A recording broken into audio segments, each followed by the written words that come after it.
सोमहार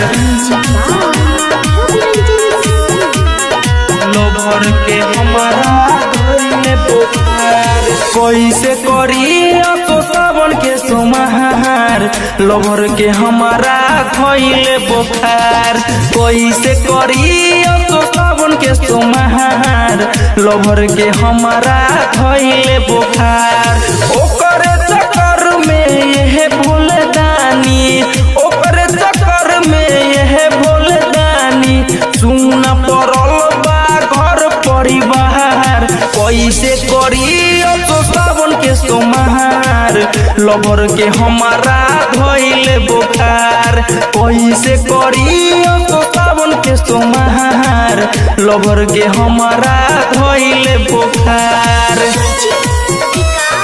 कैसे करी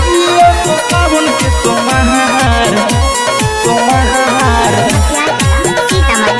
लभर के हमारा धइले बुखार कैसे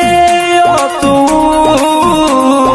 कावर लेके आई है रउआ पर ये बाबा जलवा उतर रही है बाबा जलवा कैसे तू कावर लेके आई है रउआ पर ये बाबा जलवा चढ़ई है जलवा चढ़े बाबा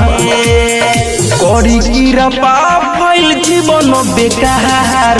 लभर के हमारा धइले बुखार कैसे करी तो सावन के सोमहार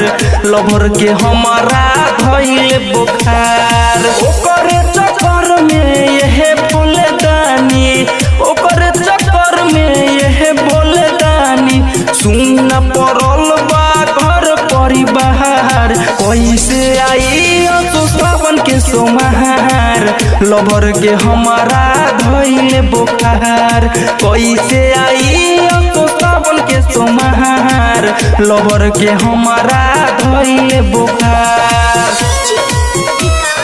कैसे करी तो सावन के सोमहार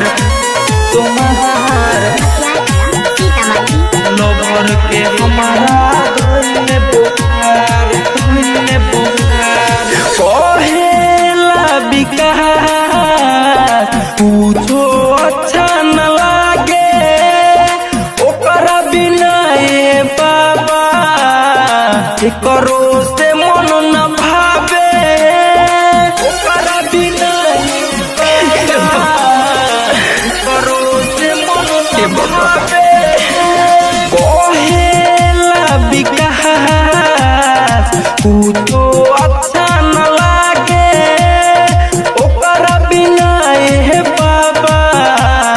कि करो से मन न भावे